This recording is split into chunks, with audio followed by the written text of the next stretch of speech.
Hey everybody, today has been a crazy whirlwind of a day for gaming news, so let's get right into it. First up, let's talk about the kind of online MMO FPS shooter, the War Z. For those of you that don't know, the War Z is a title based very closely on the Arma 2 mod DayZ, which is a open world first-person shooter survival game where you're put in a huge map filled with zombies. Personally, I love DayZ. I thought DayZ was really cool. It's starting to deteriorate, but that's besides the point. War Z takes DayZ's tried and true loved formula and basically makes it a retail game, or so we thought. After numerous alphas and betas, the War Z finally released on Steam as a full title in an act of surprise the other day.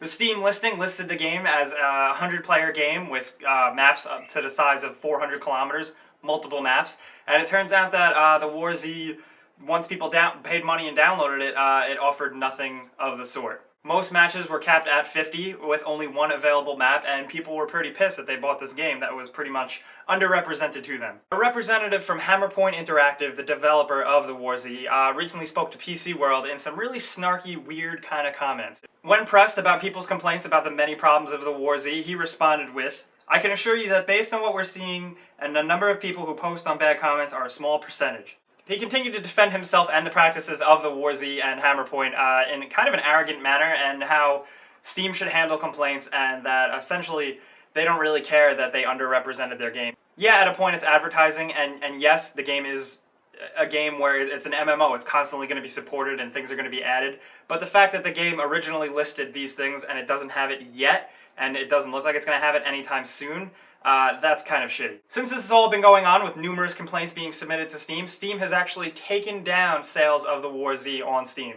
In a statement to Kotaku, Valve said, "From time to time, a mistake can be made, and one was prematurely made by issuing a copy of War Z for sale via Steam. We apologize for this and have temporarily removed the sale offering of the title until we have time to work with the developer and have confidence in a new build." Players are going to be able to get their refund for this shitty game, and you know what, I keep calling it shitty because that's what it actually is. I bought into the War Z way back when it was still an alpha, and I continually played in the alpha and the beta, and as it was variously updated, and I followed the community in the forums and the Facebook, and overall it was just really shitty. The developers were always just very defensive of the criticism by players and didn't really want to really take any good feedback, and it was kind of problematic. And that being said, the game is a ripoff of DayZ, and it's really shitty. While DayZ is just a mod, the War Z had plenty of problems with balancing and graphical itches and just collision detection. It just wasn't really a very playable or fun game. That being said, I think that whole zombie survival DayZ type of formula is deteriorating because it is so hardcore PC community based, and the fact that more and more people are getting into this game, there's less of a sense of survival and community and more of just a kill everyone. That sense of teaming up has kind of deteriorated in these games, and I think the War Z is immensely affected by that. So for now, it looks like you can't get the War Z on Steam, and that's okay. You shouldn't really bother, honestly. And in some more kind of shitty news, THQ has filed for Chapter 11 bankruptcy. Oh. The publisher THQ, who has been around for a really long time, you guys might know them for Red Faction or Darksiders or Saints Row, has been experiencing financial difficulties for some time. Throughout the years, they've been closing various game studios and really kind of cutting back on everything.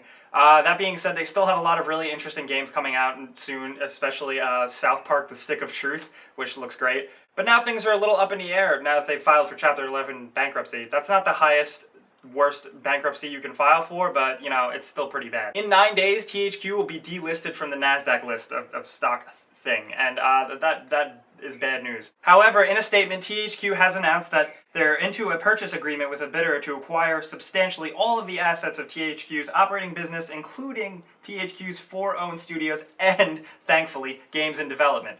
This is good news just because that means that essentially none of their games or most of their games won't be going the way of the dodo just yet, and THQ still has a chance by being bought out. THQ's recent success with the Humble Indie Bundle can prove to, you know, investors and stuff that there is still attractive and lucrative property coming from THQ, and hopefully someone has seen that who is bidding for their property. So, while THQ could be gone, don't fret. That's what I just want to say. Don't fret. I will still be able to see THQ's games, and it's not all hope is lost yet. I do think that Darksiders 2 could have been their dying last gasp, and I didn't really like it, and it didn't really sell too well, so maybe that had something to do with it. But THQ has been having problems for some time.